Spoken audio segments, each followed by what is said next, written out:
Our bikes deserve to be heard, but how do we go from the stock camera sound to this clean music? Today we're looking at the Zoom H1N audio recorder, and by the end of this video we should have a good idea of how we can use it to get the best sound out of our bikes.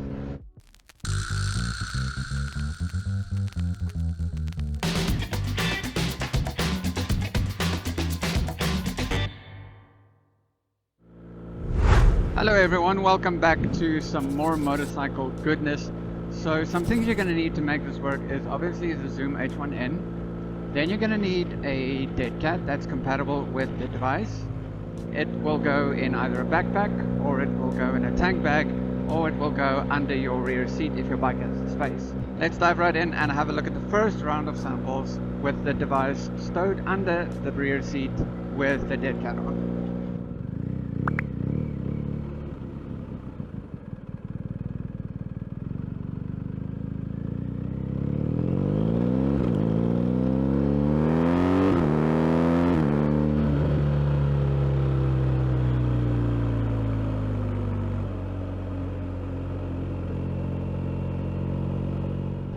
Okay, so the first sample, I turned the limiter off because when you turn the limiter on, there's this really odd, unnatural sound compression between the loud and the super loud. And what I didn't like about this is, as soon as you start the bike, the starter noise of your engine is very, very audible in the recording.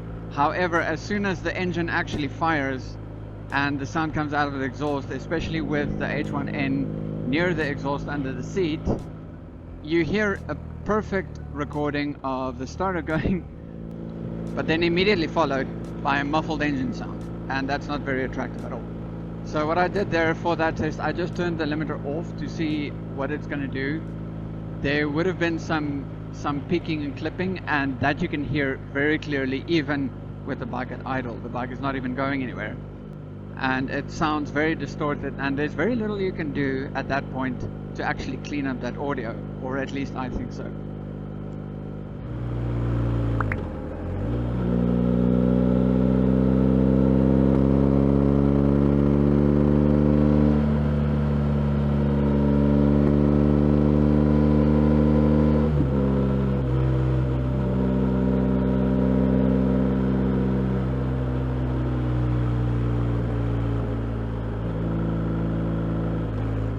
Alright, so the second sample, what I like about this one is that even though there's a little bit of, ever so tiny bit of clipping at the top, you still get that feeling of the actual power of the bike and the actual exhaust sound that you would normally experience when you're sitting on the bike yourself.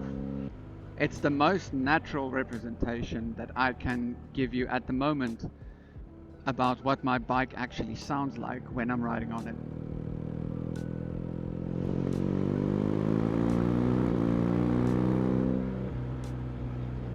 And I'm going to give you a perfect example right now of what that imbalance is when you have the limiter on.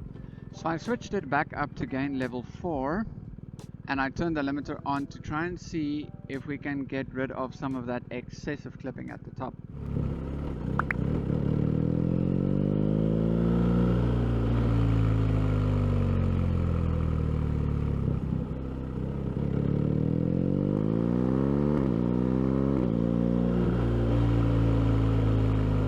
Those are the three samples that I have with the dead cat on. I would not actually take the dead cat off in this example, for the simple reason that if you take the dead cat off while it's that close to your exhaust, even if you have the gain down to level 2 or level 3, you would still have extreme clipping, much more severe than in the very first sample that you heard.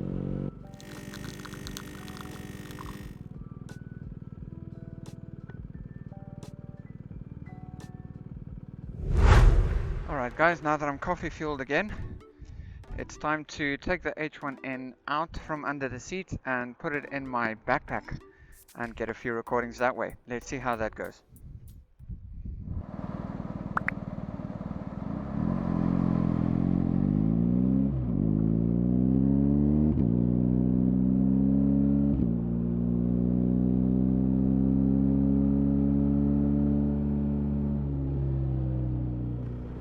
Okay, so first sample down with the gain level at 3, dead cat on. Okay, I'll be immediately upfront about this. I don't like this at all because the sound from the bike sounds a little muffled to me. It sounds a little compressed and caged. I don't really like that at all. The other thing I don't like about it is that the ambient sound around me, like the truck in the beginning of the video that was right behind me, that ambient sound is actually so much more audible in the recording than the bike itself.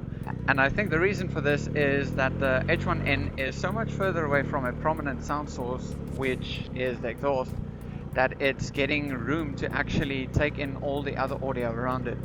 But let's try and turn the gain level up a bit and see what that does and see if it focuses on the bike audio.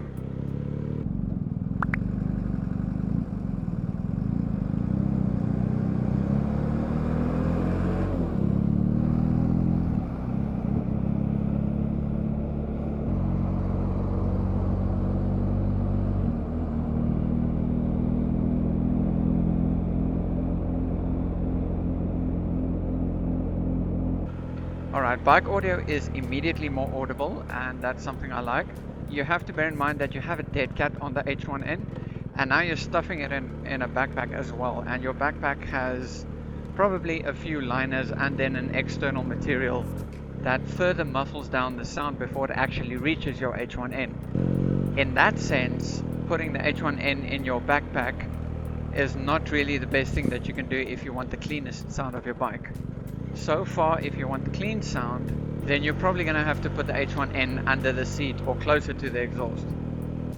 So with the results so far, I thought, well, you know, you're still getting a muffled sound from the backpack, so how about we turn the gain down a little bit and then we remove the dead cat.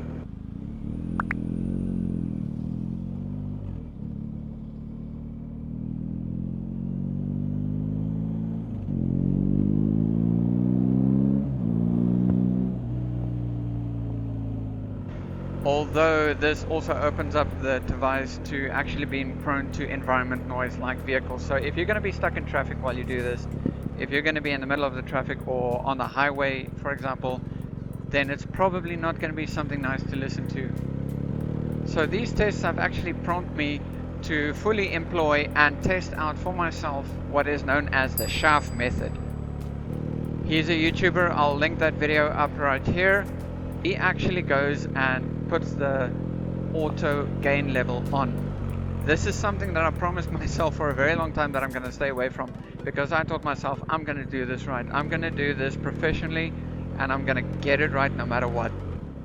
However, this would not be a conclusive test if I did not include this in the video. So here we go.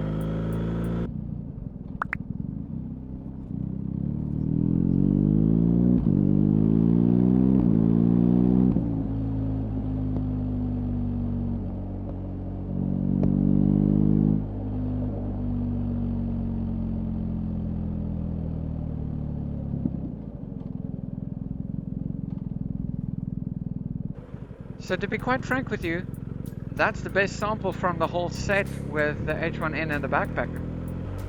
Because auto gain will obviously automatically regulate the gain levels, and this is to your advantage if you're entering noisy environments, silent environments, variable volume levels coming from your bike. The other application where I see this method of auto gain in the backpack being very useful is that if you're going to go out to BMW to test drive one of their new bikes or a different bike, then obviously you can't spend the amount of time with that bike to actually get the Zoom H1N to the settings that you like if you're not into the auto gain. So the best point of departure in that instance would be to put the H1N on auto gain with the limiter on, stuff it in the backpack, jump on any bike that you want, and you're good to go. If you also only have one bike and that works for you, I don't know which one of the samples you like, let me know down in the comments which one of the two versions of setup that you actually enjoyed the most. Now, tip time.